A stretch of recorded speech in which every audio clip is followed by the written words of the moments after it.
Στη ιατρική μπήκα λόγω του πατέρα μου που είναι καρδιολόγος, παθολόγος. Άρεσε μου παραπάνω το αυτή. Είναι ένα κομμάτι πολλά ενδιαφέρον, πολλά δύσκολο. Θεωρώ ότι είναι το πιο δύσκολο κομμάτι της οδωρινολαριγκολογίας, διότι ασχολείσαι με παθολογίες του αυτιού μεσαίου οτός. Έχεις Γερμανία, Αμερική, Αγγλία, Ιταλία, Γαλλία, Ρωσία, όπου θέλεις στον κόσμο τελειώνουν. Και ο καθένας έρχεται πίσω με τη δική του φιλοσοφία σε μια μικρή χώρα. Και διότι αρέσκουν τα δύσκολα, η αλήθεια λέγεται, διάλεξα το πιο δύσκολο. Today's research is tomorrow's fish and chips wrap. Εσύ υγρόμες στο αυτή, πάντα αρχίζει από τη μύτη. Άρα, εκεί είναι το πρόβλημα μας. Και διότι τα μωρά συνηθίζουν πολλά εύκολα, νομίζει ότι όλα μια χαρά. Αλλά η μείωση, έχει μια μείωση ακοής. Κάποιος που να το πάθει όμως είναι κάποιος που παθαίνει συχνές λοιμώξεις στο αυτί ή μπορεί να παθαίνει συχνές λοιμώξεις, ας πούμε, υγμωρίτιδες και πάει συνέχεια στο αυτί, κλεί το αυτί του. Μετά ελέγχουμε να δούμε τι έμεινε για να σάσουμε. Καλή ιδέα είναι να πας να δεις τον οτωρινολαριγκολόγο σου. Και αν μας ανάψει το πράσινο φως να περάσουμε στο κομμάτι του ακουστικού, με μεγάλη μου χαρά θα μενάμε. Σηκώνουμε το τύμπανο πάνω και μετά βλέπουμε το καλάκι, το stapes μες στο αυτί. Και για μέ έχει δύο είδη εγχειρήσεις. Έχει σταμπεδέκτομη να φέρεις εντελώς το... Μπράβο. Και σταμπεδότομη. Σταμπεδέκτομη είναι η παλιά μέθοδος. Να φέρεις εντελώς τον αναβολέα και τοποθετείς πρόσθετο μέλος. Δαμένη έχει εγχείρηση. Πάμε σε σένα μετά. Ναι. Ακουστικά.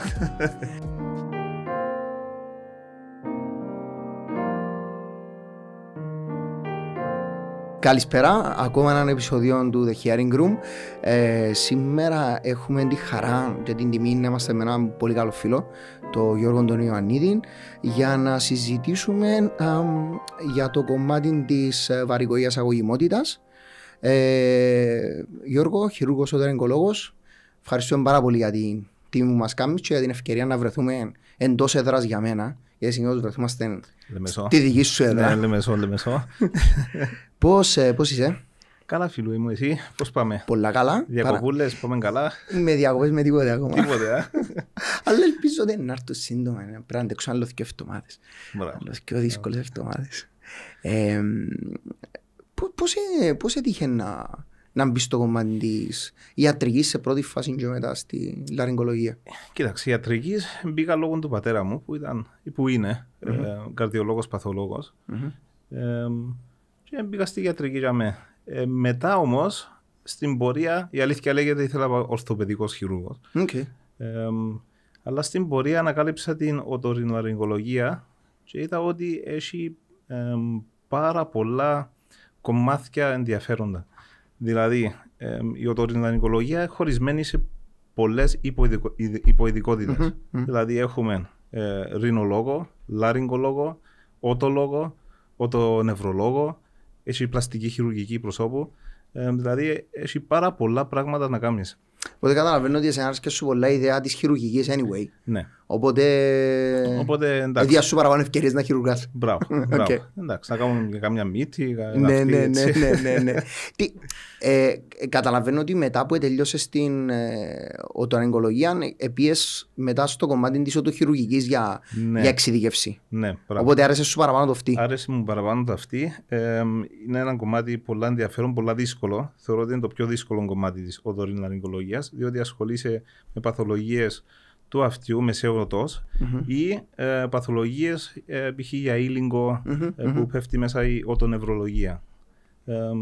Αλλά σαν εγχείρηση είναι η πιο δύσκολη. Είναι βάση κρανίου στο αυτή. Άρα θέλεις πολύ πρακτική. Χρειάζεσαι πάρα πολλά χρόνια για να μάθεις το χειρουργείο. Να μπορέσεις να χειρουργάς με μικροσκόπιο, με τα μικροεργαλεία, με λέιζερ διάφορα. Και να μην κάνεις πολλές ζημιές, διότι είναι μια εγχείρηση που μπορείς να κάνεις πάρα πολλές ζημιές. Ναι, τούτο θέλω να το συζητήσουμε πολλά παραπάνω πιο μετά και με παραπάνω λεπτομέρεια, γιατί καταλαβαίνω ότι έχει πάρα πολύ κόσμο που έχει πολλές απορίες.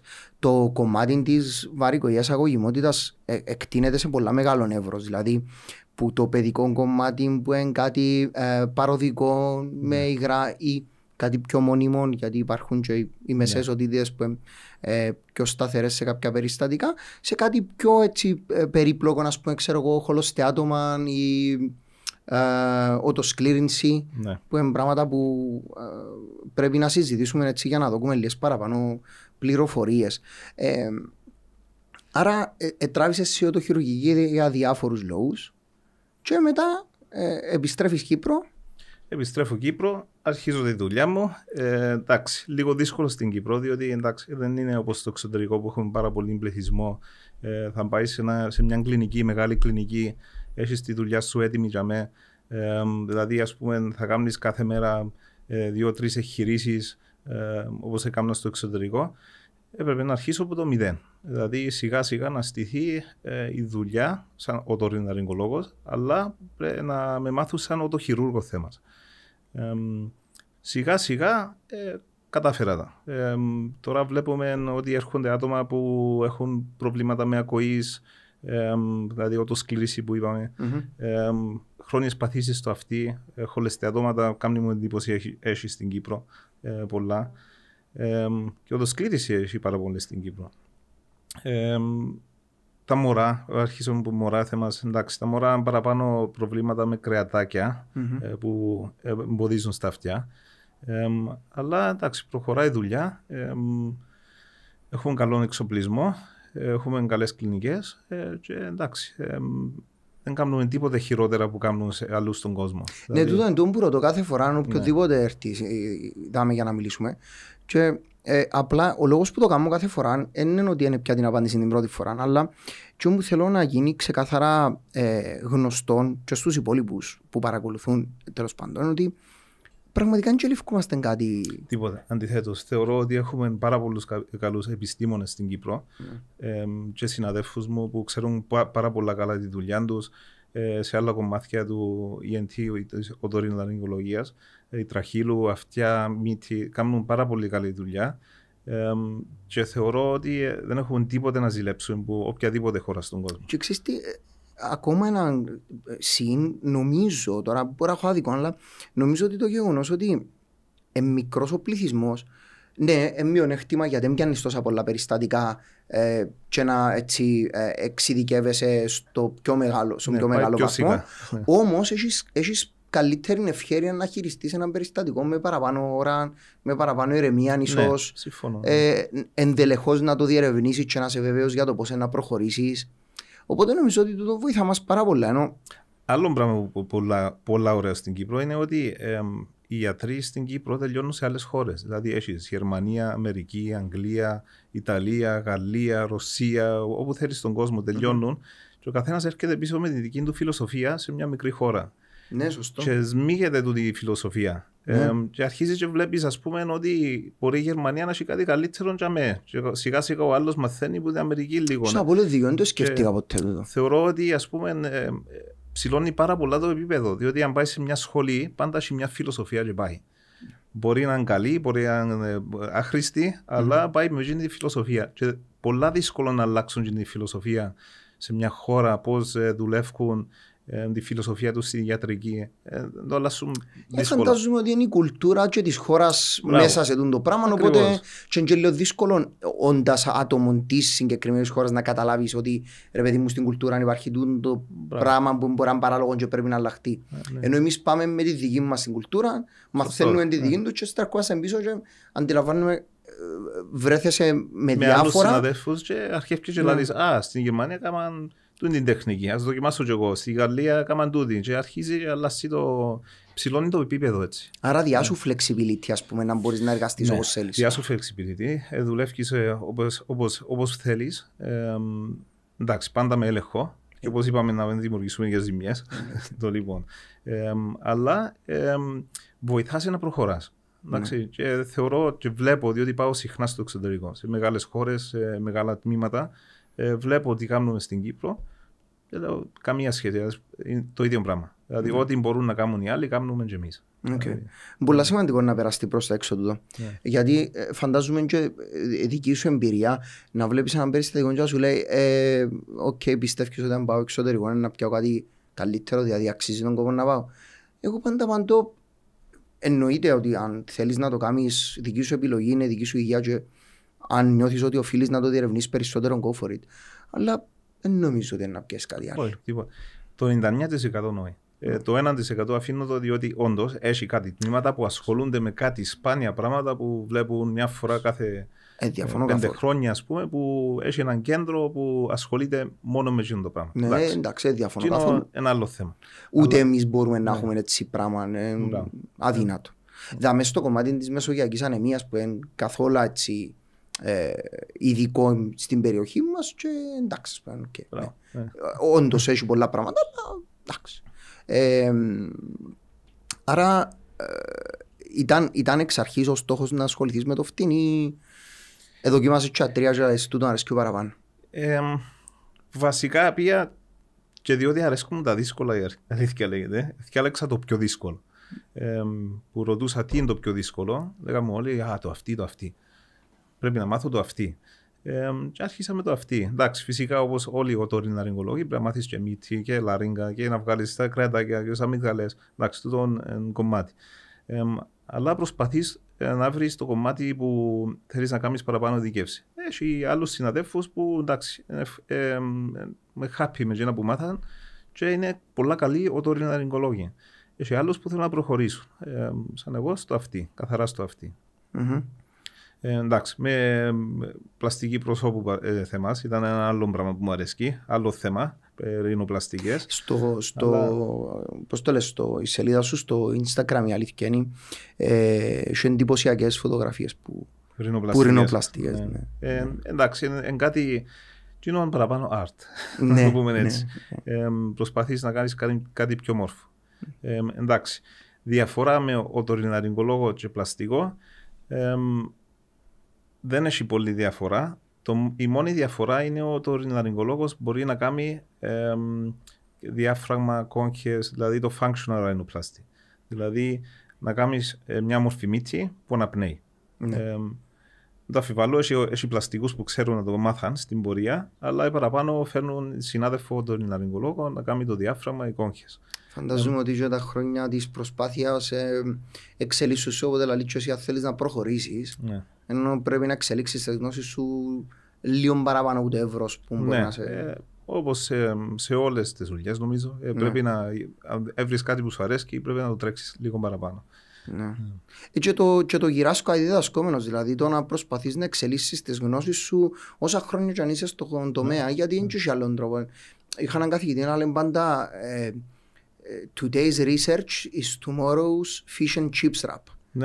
Που είναι και άδικο, δηλαδή αν το φέρω στο κομμάτι, να σου πω για παράδειγμα των εμβών, τώρα άσχετο μαθήμα μας, αλλά το φέρω στο κομμάτι των εμβών, ας πούμε, πριν 15 χρόνια λαλούσαμε των περιστατικών να κάνουν έναν πράγμα, το οποίο τώρα λαλούμε ότι αν το κάνεις τώρα είναι καταστροφικό.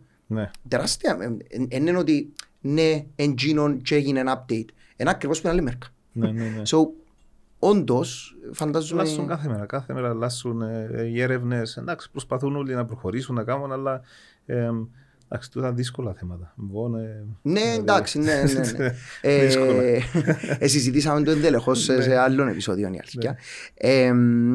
Στο κομμάτι τώρα της βαρυγωγίας της αγωγημότητας, νομίζεις ότι τα παιδιατρικά περιστατικά αυξηθήκαν? Εντάξει, δύσκολη ερώτηση. Νομίζω είναι το ίδιο.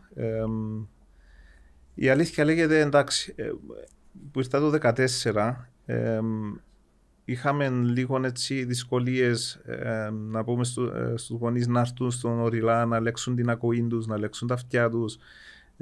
Υπήρχε ακόμα μια φιλοσοφία, αν δεν ακούει καλά ένα μωρό, να του περάσει σε κάποια φάση, ας πούμε. Πότε να περάσει, μπορεί σε 1 χρόνο, μπορεί σε 10, αλλά ήταν τούτη η φιλοσοφία. Τώρα, τα τελευταία χρόνια βλέπω ότι και οι παιδιάτροι ασχολούνται παραπάνω, όχι μόνο με τους οριλάες, αλλά με τους οφθαλμιάτρους, να πάσουν στον οφθαλμιάτρο, να πάσουν στον οριλά, να ελεγχτούν, να κάνουν, που είναι πολλά θετικό, διότι κάποιες ασθένειες όπως χολεστεάτομα που θα μιλήσουμε σε λίγο, γίνονται διότι μωρά έχουν χρόνιες παθήσεις που μικρές ηλικίες και πάσουν μέχρι μεγάλες ηλικίες με συχνές οτίτιδες. Ναι, δηλαδή χρόνια μέση οτίτιδα, τον γκλούιαρ και ξέρω εγώ, είναι πρόβλημα. Τον γκλούιαρ, μεγάλο πρόβλημα. Ναι, στο κομμάτι της ανάπτυξης της ομιλίας είναι πολλά σοβαρό πρόβλημα. Ανάπτυξη ομιλίας, ακουστική συγκέντρωση, που να έχει ένα μωρό.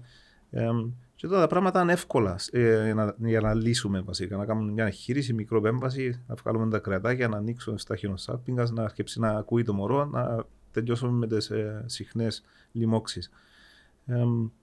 Το άσχημο με τούτο ατυχήσαμε το γεγονός ότι είμαστε νησί ρε παιδί μου και οπότε εμείς ότι να βάλεις σωληνάκια η πρώτη ερώτηση που κάνεις ειδικά το καλοκαίρι είναι πότε να πάμε στη θάλασσα. Η αλήθεια λέγεται σταμάτησα να βάλω σωληνάκια διότι δεν μου άρεσε ποτέ σαν οτοχειρούργος το πρώτο. Και το δεύτερο είναι το πρόβλημα. Ένα μωρό πώς να πηγαίνει κολύμπη. 3 μήνες να μην πάει νερό μες στο αυτί, διότι μπορεί να πάθει λίμωξη. Τα 3 μήνες μπορεί να πάει και 6. Μπορεί να πάει και 6. Μπορεί να πέσει το σωληνάκι και ξαπάμε χειρουργείο. Μπορεί να βάλουμε το σωληνάκι και να μείνει τρύπα στο τύμπανο και να χρειαστούμε ένα άλλο χειρουργείο. Και ο λόγος που σταμάτησα είναι ο τρόπος που βγάλω τα κρέαταγια, ενδοσκοπικά. Κλασική μέθοδος, πήγαινα με ένα εργαλείο, κόφκαμε τα, βλέπαμε, κόψαμε, εντάξει. Μπορεί να είναι και παρακατώ που δεν το είδες. Ναι, είναι και παρακατώ, ειδικά στα πλάια που έχουμε στα χιονοσάλπιγγα, να μην ίσκουν κομμάτια και να συνεχίζει η πάθηση. Άρα τι βάζαμε σωληνάκια, να μπαίνει αέρας μες στο αυτί για να φύγει η λίμωξη σιγά σιγά ή φλεγμονή. Αν τα κάνεις ενδοσκοπικά όμως, εντάξει, σαν εγχείρηση παλιά μέθοδος 5 λεπτά, με ενδοσκοπικά μπορεί να θέλεις και μισή ώρα και 40 λεπτά. Μέχρι να στήσεις το ενδοσκόπιο σου, ώσπου να κοιμηθεί το μωρό, ώσπου να ετοιμάσεις το χειρουργείο, μετά να βρεις τα κρέατακια, να τα κόψεις με ένα ειδικό μηχάνημα, μπορεί να φάεις και μισή ώρα. Αλλά το αποτέλεσμα είναι απίστευτο. Δηλαδή, ας πούμε, κάνεις το μωρό και τελειώνει. Μα τούτος είναι ο στόχος, ναι. Ενώ που τη στιγμή που έχεις τη δυνατότητα να το κάνεις με τον τρόπο και να μειώσεις την πιθανότητα να ξαναέρθει. Άρα. Το μωρό δεν βασανίζεται. Δηλαδή, με σωληνάκια βασανίζεται, να μπει νερό μέσα με τα λίμωξη. Τώρα εμείς είπαμε εγώ είπα το αστειευόμενο στο κομμάτι της θάλασσας, αλλά έχει πιο σοβαρά πράγματα. Το μπάνιο είναι καθημερινό. Η θάλασσα είναι μια κάθε τόσο, το μπάνιο είναι καθημερινό. Άρα πάει στον μπάνιο, πρέπει να κλείσει τα αυτιά, να κάνει μπάνιο. Και είναι βασανιστικό για ένα μωρό 3 χρονών, ας πούμε, κάτσε 6 έχει σωληνάκια. Πού να καταλάβει. Σωστό. Και η οικογένεια καμιά φορά εντάξει κάνουν τα άλλα πράγματα που έχουν να βουρούσουν, τώρα να έχει και το κομμάτι. Και μετά είναι το άλλο, αν πέσει το σωληνάκι. Ναι. Δηλαδή μπορεί να με πέσει το σωληνάκι στους 6 μήνες. Έλα ύστερα που θυκεύτω έλα ύστερα και μετά μάχεις να το βγάλεις. Και μπορεί να με ευκεί και χρειαστείς να πάρεις το μωρό πίσω για να βγάλεις τα σωληνάκια. Και για μας άγχος του τον η αλήθεια, γιατί μπορεί να έρθει, ξέρεις, μετά που να βάλει τα σωληνάκια ένα μωρό, έρχεται να κάνει το ασπίδες για τον μπάνιο, για το κολύμπι και τα λοιπά. Και λέει, ok, τώρα να πιω μέτρα ρίσκο να το βγάλεις. Ναι. Εντάξει, αν το κάνεις πολλά προσεκτικά εννοείται δεν θα το βγάλεις, αλλά... Μπορεί να πάει λίγο σαν να πιάνεις με τα μέτρα, κολλήσει πάνω, το τραβείς, το βγάλεις και εντάξει, τόσο που να πονεί πολλά το μωρό, να χρειαστείς ξανά να πάεις πίσω. Ναι. Και σε τούντες περιπτώσεις πιστεύεις ότι αναρροφήσεις ας πούμε το υγρό και μείνει στεγνών κάνοντας την ενδοσκοπική επέμβαση διάστου παραπάνω χρόνο για να καθαρίσει καλά και να μπορέσει να αναπτύξει ομιλία. Κοίταξε, το πρόβλημα που έχει υγρό μες στο αυτί πάντα αρχίζει από τη μύτη. Άρα εκεί είναι το πρόβλημα μας. Γι' αυτό τα κρεατάκια που πίσω στο ρινοφάριγγα που μεγαλώνουν και τα σωληνάκια αφιούμε τα κρεατάκια, ανοίγουν τα σωληνάκια και τελειώνει το πρόβλημα. Δηλαδή αρχίζει να αερίζεται το αυτί. Εντάξει. Πολλά σπάνια μπορεί να κάνω μια μικρή τομή στο τύμπανο να ρουφήσω λίγο το υγρό, αν βλέπω ότι είναι γεμάτο υγρό. Αλλά κατά 95% μόνο χρειάζομαι να βγάλω τα κρεατάκια. Μετά βλέπεις στην κάμερα, βλέπεις τα αυτιά ανοίγουν. Ανοίγουν απευθείας και βγαίνει υγρό. Δηλαδή βλέπεις το. Και μπορεί να ρουφήσεις που τα έχεις και την ευκαιρία χρησιμοποιώντας τη συγκεκριμένη μέθοδο να μένει άλλο. Γιατί φαντάζομαι ότι είναι και διαφορετική η τεχνολογία του μηχανήματος που χρησιμοποιείς. Το μηχάνημα ονομάζεται shaver βασικά. Εντάξει, το shaver τι είναι, ένα σωληνάκι, ρουφά αέρα και γυρίζει, έχει στροφές. Γυρίζει περίπου 3.000 στροφές το δευτερόλεπτο. Θα γυρίζει, πάει και κόφκεις το, κόφκει τα κρεατάκια. Εντάξει, πρέπει να το διαχειρίζεις καλά, διότι μπορεί να κόψεις κάτι που θέλεις. Αλλά γενικά είναι πολλά ασφαλής μέθοδος και τα μωρά, αν βγάλεις τα κρεατάκια την επόμενη μέρα, δηλαδή και την ίδια μέρα μπορούν να πάνε σπίτι. Εντάξει, συνήθως εγώ προσωπικά κρατώ τους μια νύχτα μέσα. Λόγω αιμορραγίας. Μπορεί να έχει αιμορραγία, μπορεί να ζαλιστεί το μωρό, οι γονείς νιώθουν πιο ασφαλείς ότι μέσα ξέρω που είναι το μωρό την πρώτη μέρα. Εντάξει, τα παραπάνω μωρά κλαίσει, θέλω να πάω σπίτι, αλλά αφήνω τους. Εντάξει, προέχει ασφαλεία. Προέχει ασφαλεία. Η επιτυχία, αφού μπήκες στον χρόνο, φτάσεις ό,τι με κρίμα να αποτύχεις για κάτι απλό. Αφήνεις τους μια νύχτα μέσα και η επόμενη μέρα πάνε όλοι ευτυχισμένοι σπίτι. Ενώ αν πάει σπίτι την ίδια μέρα, εντάξει, μπορεί να ζαλιστεί το μωρό, να χτυπήσει. Μπορεί το μωρό, διότι ένα μωρό δεν ξέρει τον κίνδυνο. Να αρκέψει να παίζει. Που να παίζει στον δρόμο, να αρκέψει μια αιμορραγία. Φανταζομαι ότι η ένταση του κλάματος καμιά φορά μπορεί να σου προκαλέσει, ήδη ξέρεις προσπαθώντας να κλάψει, να σου προκαλέσει κάποιον είδος αιμορραγίας. Και να ψουριστεί μπορεί να προκαλέσει. Δηλαδή, ας πούμε, να φυσίζει τη μύτη. Ενώ τζαμέ ξέρεις. Ενώ την πρώτη μέρα που συνήθως γίνονται όλα τα προβλήματα, μπορώ να τρέξω πίσω στο χειρουργείο, να σταματήσουμε λίγο την αιμορραγία. Εντάξει, τελειώσε. Ναι, πολύ καλό τούτο. Πάρα πολύ καλό. Κοίτα, η αλήθεια.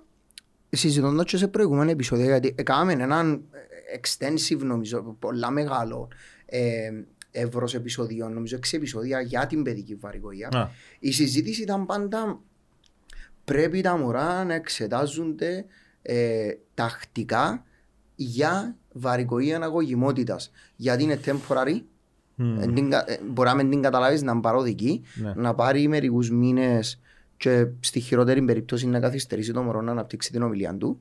Στις χειρότερες περιπτώσεις να είναι χρόνια και εν τέλει να σου δημιουργήσει κάποιον είδος χολοστατώματος ίσως. Ναι, κοιτάξτε. Αν πιάσουμε ένα μωρό, δηλαδή ας πούμε το πρώτο πράγμα που κάνουμε είναι ελέγχουμε την ακοή. Ναι, περνούμε το screening. Ναι. Το screening. Αρχίζουμε από το screening και προχωρούμε. Συνήθως τα μωρά, αν περνούν τα screening, περνά από τον παιδίατρο, βλέπουν τον. Συνήθως όλα μια χαρά. Τα προβλήματα αρχίζουν περίπου 2 χρονών. Δηλαδή που πας είναι νηπιαγωγείο, 3 χρονών, έτσι αρχίζουν οι λοιμώξεις. Κρεολογήματα, τα διάφορα. Και αρχίζει από τη μύτη, φουσκώνουν τα κρεατάκια και κλείουν τα αυτιά. Σε έτσι φάσεις, εντάξει, συνήθως καταλαβαίνουν οι γονείς, ας πούμε. Βλέπουν ένα μωρό, δεν γυρίζει, δεν απαντά. Και για μένα αρκεύει και ελέγχει στο μωρό. Τα παραπάνω μωρά, αλήθεια λέγεται, μια χαρά. Δηλαδή να αρρωστήσουν μια γρίπη, μια λίμωξη, μπορεί να γεμώσουν υγρό το αυτήν τους, αλλά σε περίπου 3-6 εβδομάδες περνά από μόνο του. Αλλά έχουμε τις άλλες περιπτώσεις που ένα μωρό, ναι, θα έχει μείωση ακοής. Αλλά έρχονται με άλλα συμπτώματα. Δηλαδή, βλέπεις το μωρό ότι ροχαλίζει, δεν αναπνέει καλά από τη μύτη, παθαίνει συχνές λοιμώξεις στη μύτη. Δηλαδή, ας πούμε, βλέπεις τη μύτη του μωρού τρέχει συνέχεια, πάει 2 εβδομάδες είναι καλά, μετά 2 εβδομάδες είναι άρρωστος, μετά 2 εβδομάδες καλά. Πηγαίνουμε σε έτσι κύκλους. Μπορεί να παραπονιέται λίγο για τα αυτιά, ότι πονεί, ή να κρατά τα αυτιά του, ή να με γυρίζει. Η αλήθεια λέγεται εντάξει, να ελέγχουμε συνέχεια. Εντάξει, έναν παράλογο και αδύνατο εννοείται. Ναι. Αλλά τσαμέ που βλέπεις το πρόβλημα, τσαμέ πρέπει να ελέγχεις. Ευχαριστώ που το είπες, γιατί είναι σημαντικό να καταλάβει και ο κόσμος τι σημαίνει να παρατηρείς. Δηλαδή, πολλές φορές ίσως να είναι ερώτηση, ξέρω εγώ, να κάνει πυρετών το μωρό. Αν δεν κάνει πυρετών και γύριζε πρόβλημα. Ναι, τα με έρχομαστε στην μεσαία οτίτητα. Και το υγρό στο αυτί, το λεγόμενο υγρό που λέμε. Η εκρητική οτίτητα. Ναι. Το λοιπόν, οι διαφορές τι είναι, ότι αν έχουν υγρό στο αυτί, το μωρό μπορεί να μην καταλάβει τίποτε.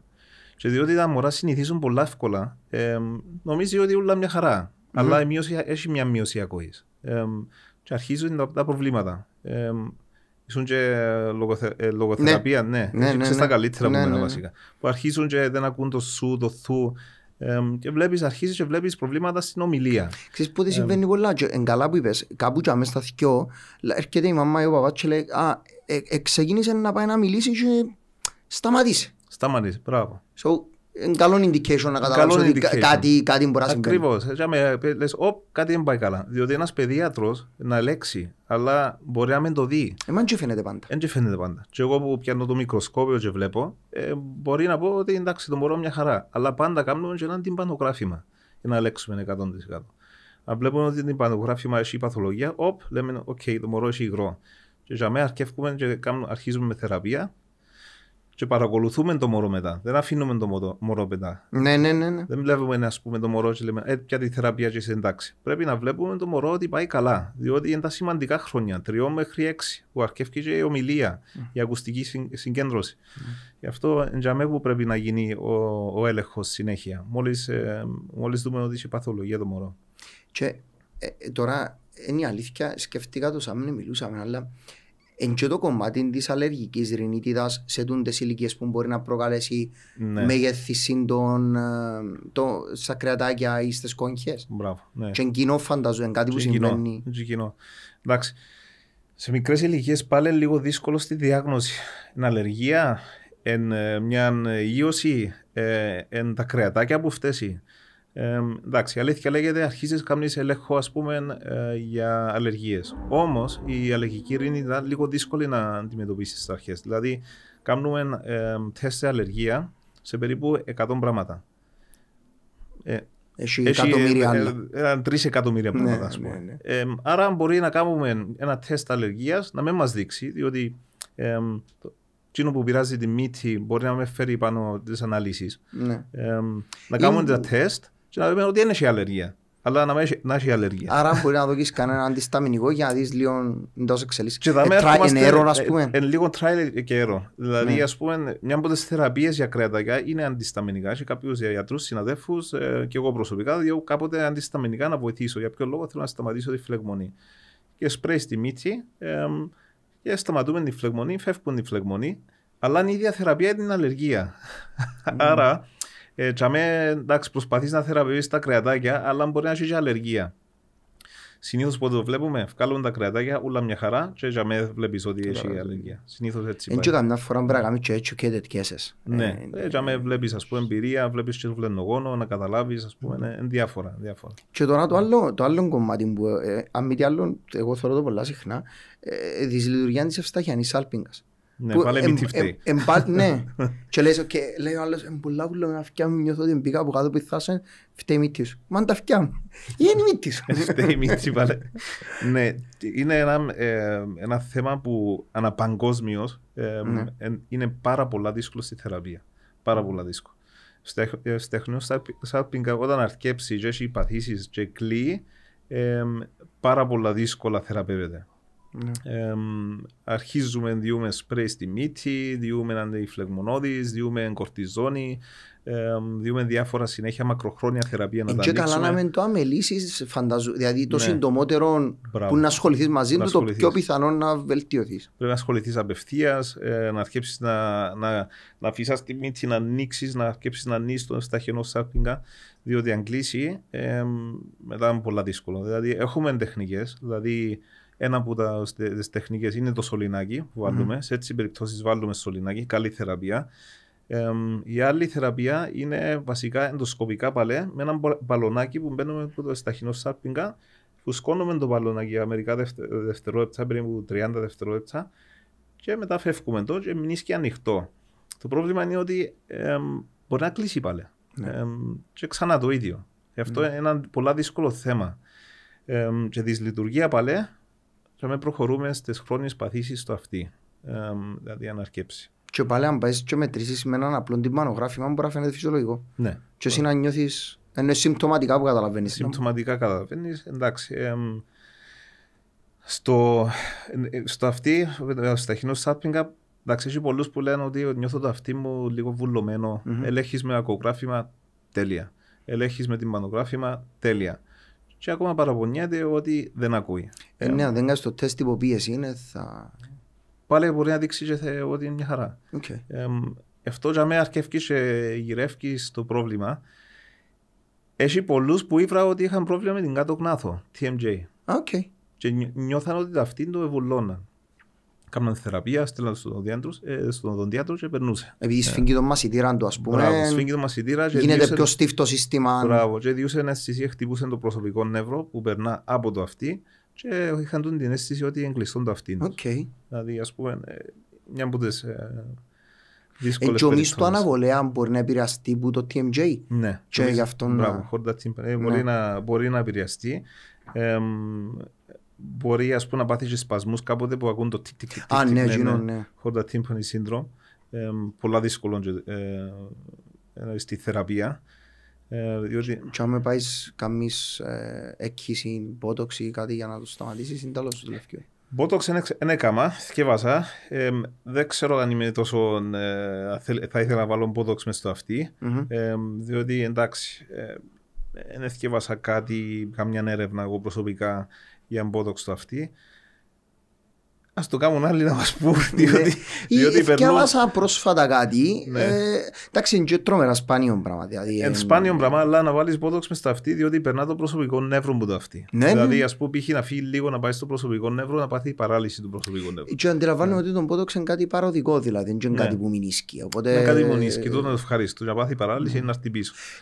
Το ίδιο με το σπασμό πιθανό. Με το σπασμό, οπότε δεν μπορεί. Ή μπορεί να πάει μες στο λαβυριθό και να προκαλέσει έναν ήλιγκο. Θεωρητικά μπορεί. Που για μέ θεραπεία για έτσι πράγμα θα ήταν πολλά δύσκολο. Ναι, περίμενε 6 μήνες να περάσουν. Περίμενε 6 μήνες και να σου περάσει, φίλε μου. Δεν θα ήταν πολύ καλό, ναι.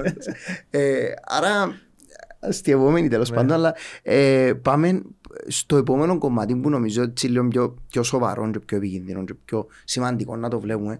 Επειδή είπαν πολλές φορές η λέξη χολοστεάτωμα. Τι είναι το χολοστεάτωμα, πώς μπορεί κάποιος να καταλάβει ότι έχει χολοστεάτωμα για να μπορεί να αποταθεί στους ειδικούς.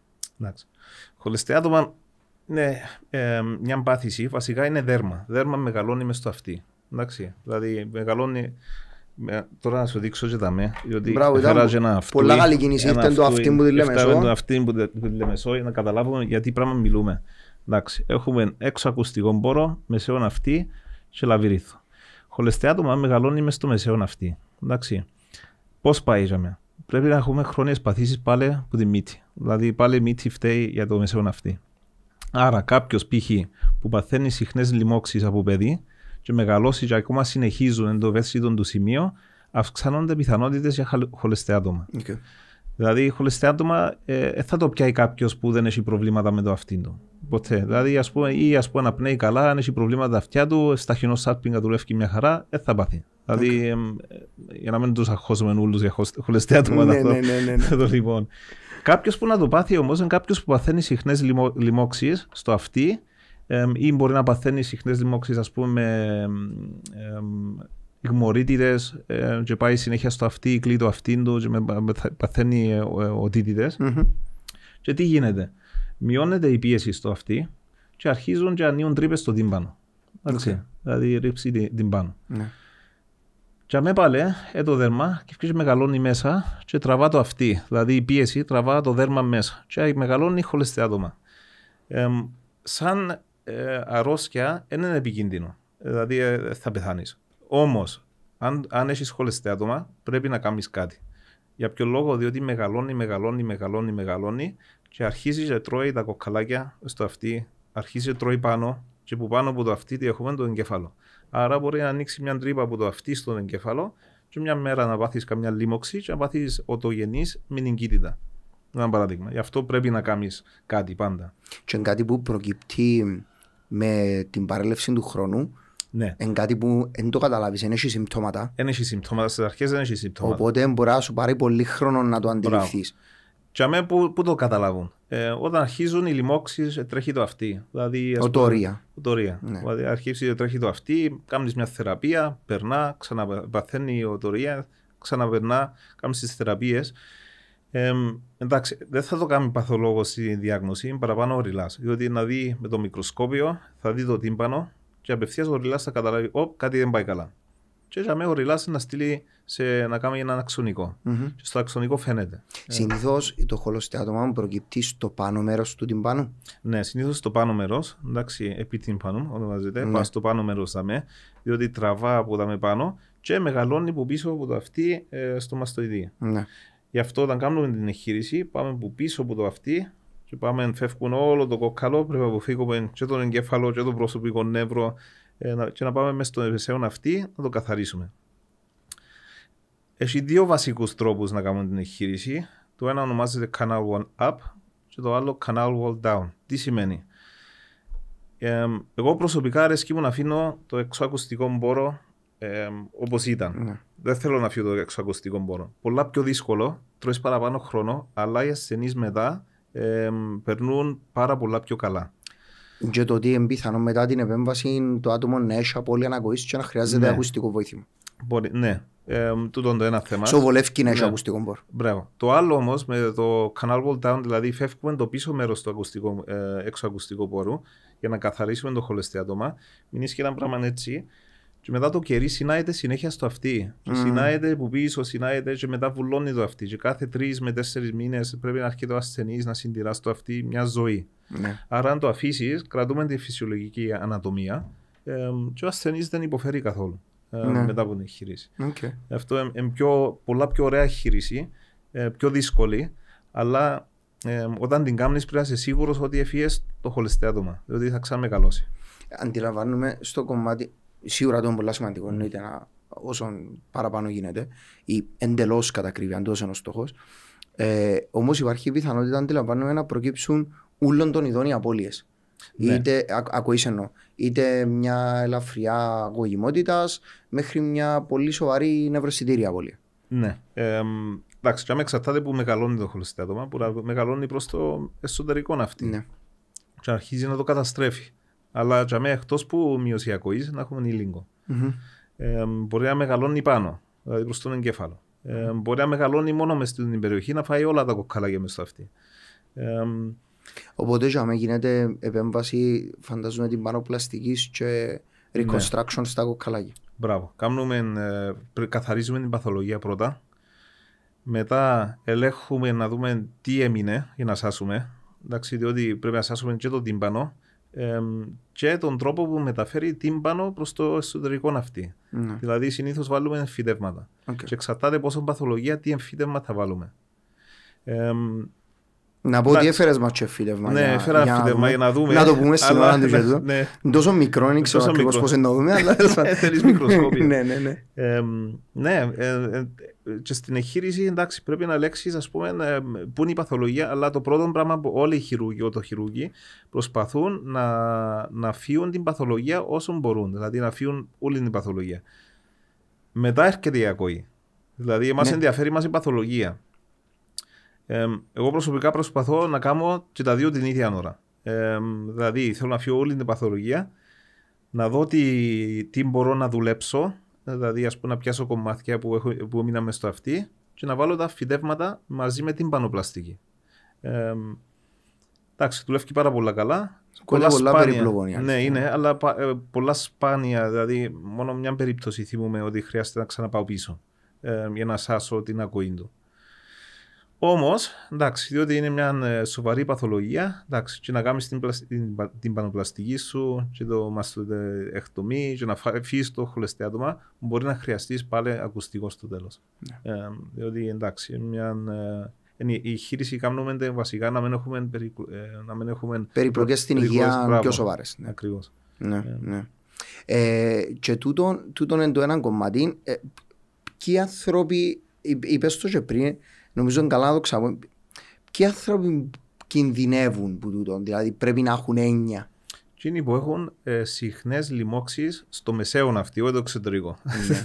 Γι' αυτό εγώ που πάμε κολύμπι, που παθαίνουμε, τι είναι άλλο, στο μεσαίο αυτή. Δηλαδή, άτομα που συνήθως έχουν αλλεργίες, άτομα που έχουν άσθμα π.χ. που πάει μαζί με τις αλλεργίες, άτομα που παθαίνουν συχνές λοιμώξεις στα ηγμόρια τους, διότι που τα ηγμόρια μπορεί να πάει προς τα αυτή.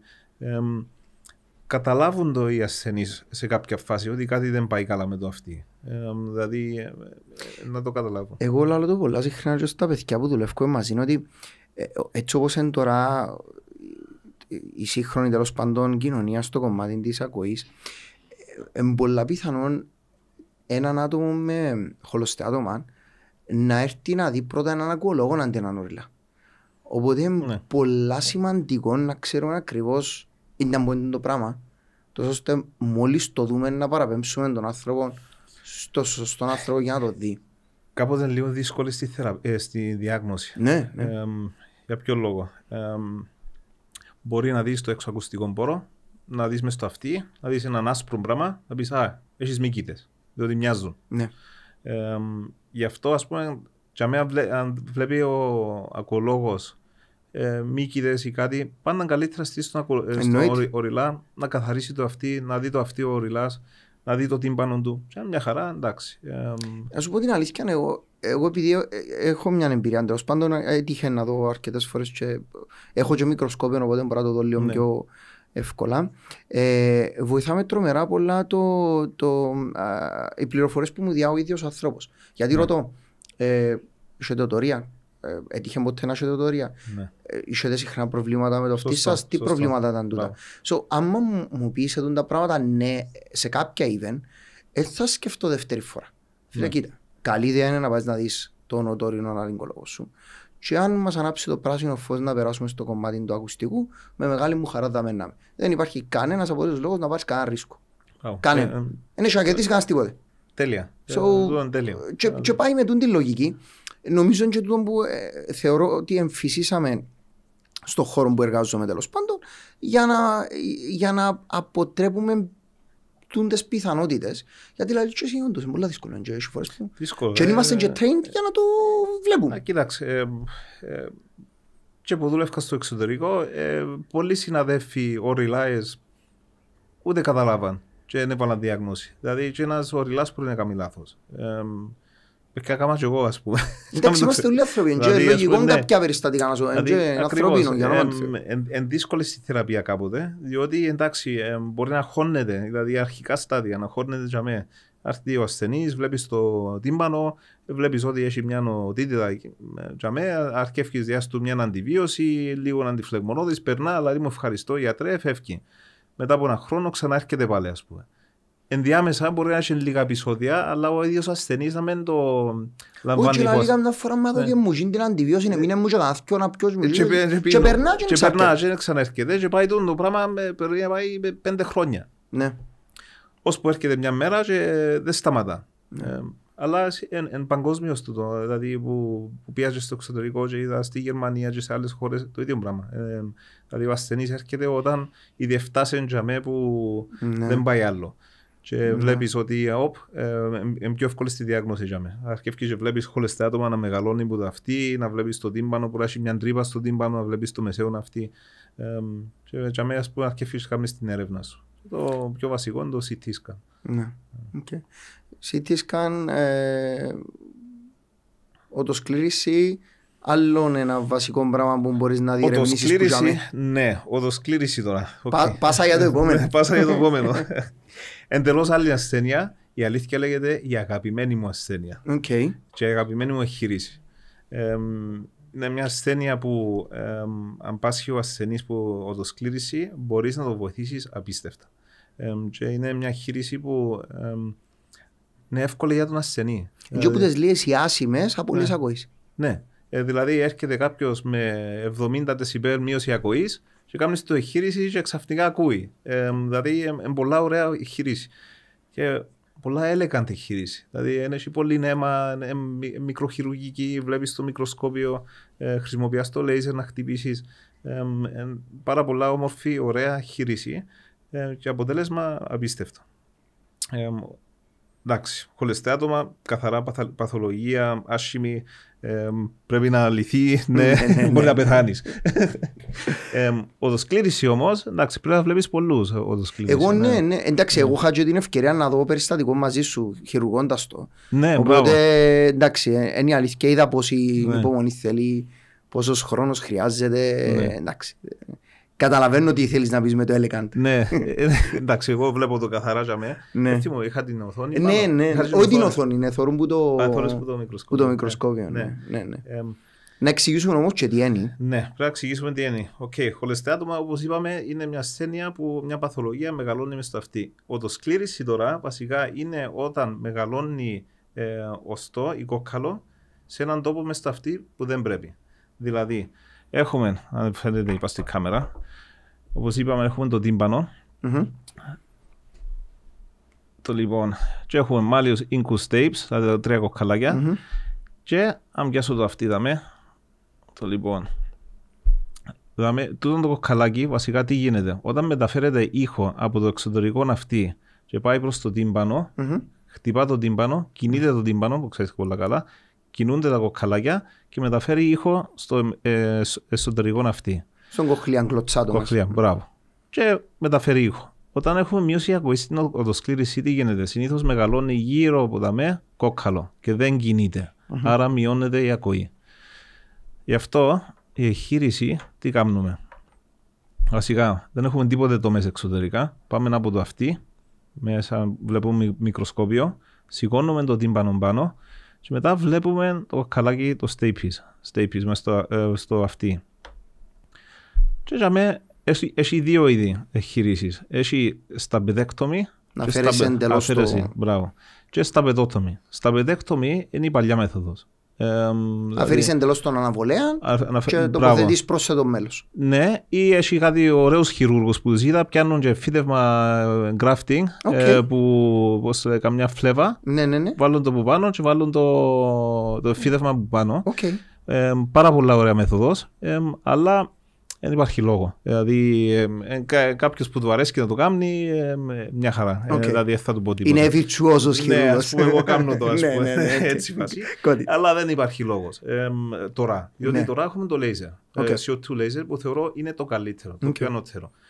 Που για μένα είναι τα εργαλεία που χρησιμοποιάς. Έχει κλασική μέθοδος που είναι ένα εργαλείο που βάζεις πας στη βάση και γυρίζεις με το χέρι σου. Ποτέ δεν το καταφέρα τούτο, διότι θέλεις τόσο σταθερό χέρι και είδα κάποιους να το κάνουν και σε έναν είναι που δεν το τρεπάνει και κάνουν με το χέρι τους, φοβερή. Έχεις το δεύτερο εργαλείο που ονομάζεται skid, που είναι όπως το drill, βασικά ένα τρυπανάκι, μπαίνει μέσα. Και μετά έχεις τα δύο laser. Το ένα laser είναι το CO2 και το diode. Εγώ προσωπικά δεν μου αρέσει ούτε το skid ούτε το diode. Για ποιο λόγο? Διότι το skid τρίζει πολλά και θεωρώ ότι μπορεί να κάνει ζημιά στο κοχλία που πολλοί μπορεί να έχουν ήλιγκο, εντάξει, μπορεί να έχει χειρούργους να πούν ότι εγώ κάνω τα τέλεια, δεν θεωρώ έτσι πράγμα, αλλά προσωπικά να βάλω το skid για μένα, να αρχίσω να το τρεπάνει, να ανοίγω την κοχλία, δεν μου αρέσει. Τον diode laser πάλι πρέπει να αγγίξεις πάνω και να κρούσεις. Το πρόβλημα είναι ότι κρούζει βαθιά, εντάξει, μπορεί να κάνει ζημιά.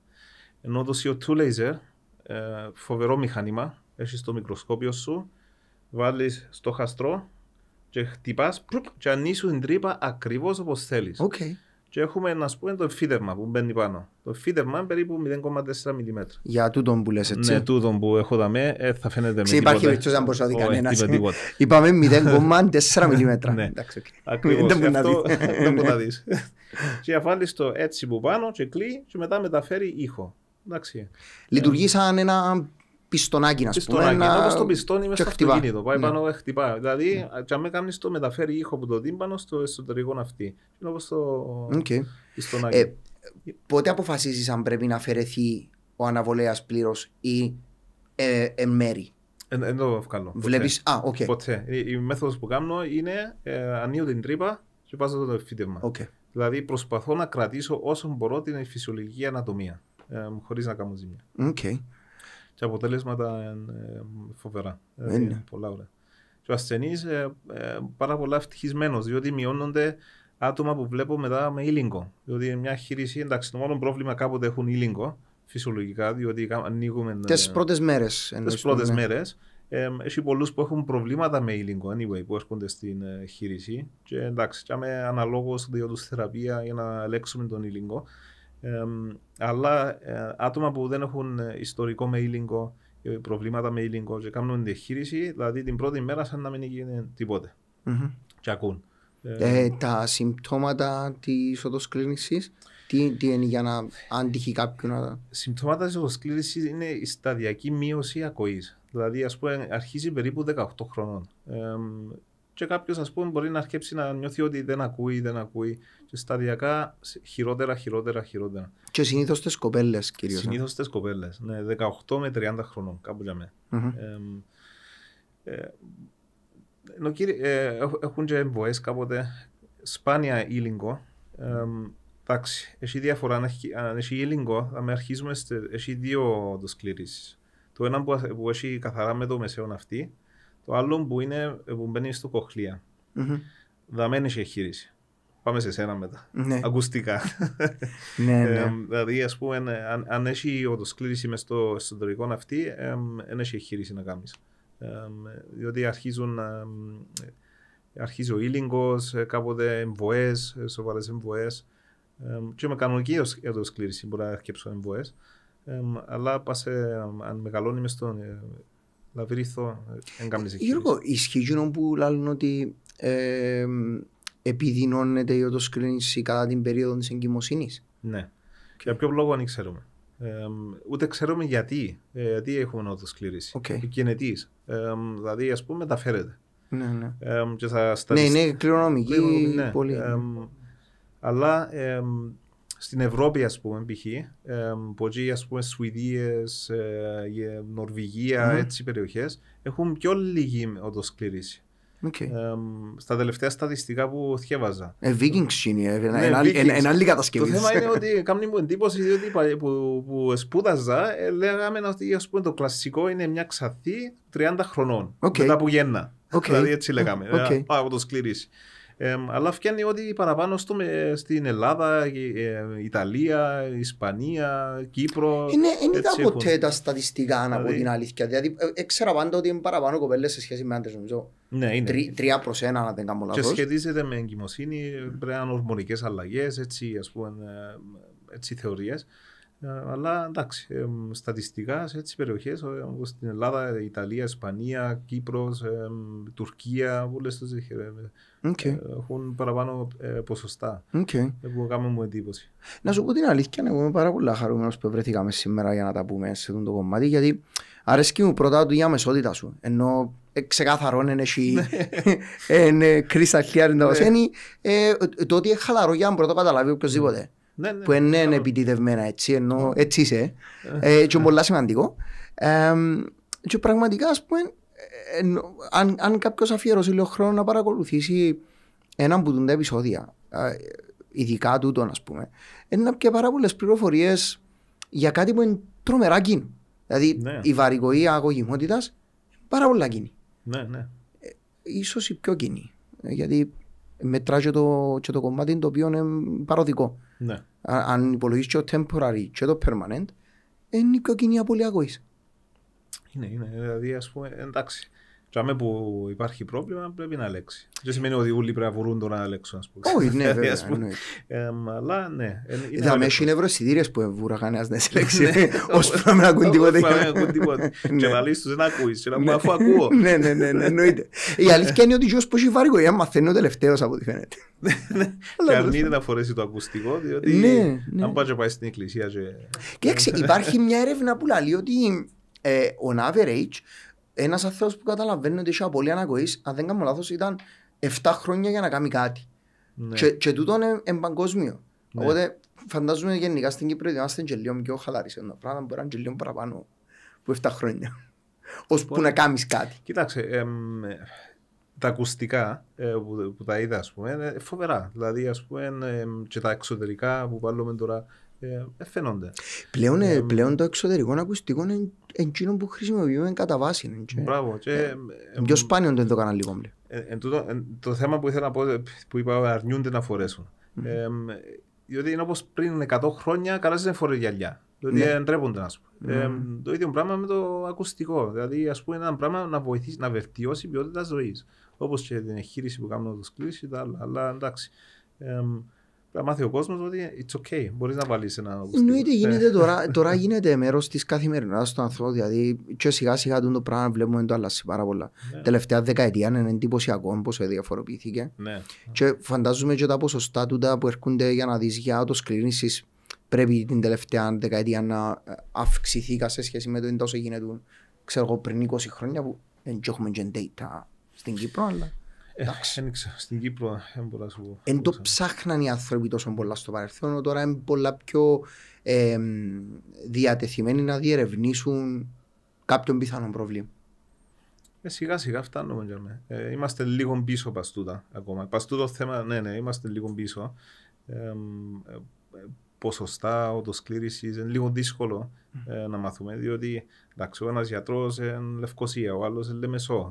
Είμαστε ποιος κρατάνε data. Μετά τον data κράτα το Γίνος. Και ποιος είναι να το... Δηλαδή, ας πούμε, θα βγάλει να κάνει 100 οτοσκλήρησης το χρόνο, ας πούμε, ή να το βάλει, ας πούμε, αλλά σιγά σιγά φτάνουμε. Όπως είπαμε, ότι έχει φοβερούς επιστήμονες και προχωρούμε σιγά σιγά. Εντάξει, με πολλές δυσκολίες, διότι εντάξει, είχαμε και το ΓΕΣΥ, αλλάξε το σύστημα, είχαμε το ένα το άλλο, εντάξει, σιγά σιγά προχωρούμε. Ναι, ναι. Πάντως, ευχαριστώ πάρα πολλά που έκαμε στον δρόμο να έρθει σήμερα. Ευχαριστώ πάρα πολλά για τον χρόνο, ευχαριστώ πολλά για τις πληροφορίες. Είμαι βέβαιος ότι όποιος το παρακολουθήσει έχει να κερδίσει που του την παρουσίαση. Εμείς που το The Hearing Room πραγματικά ευχαριστούμε και στο επανειδή με κάποιο νέο καινούριο θέμα. Θα φέρουμε κάτι πιο ενδιαφέρον. Ευχαριστώ πολύ. Okay.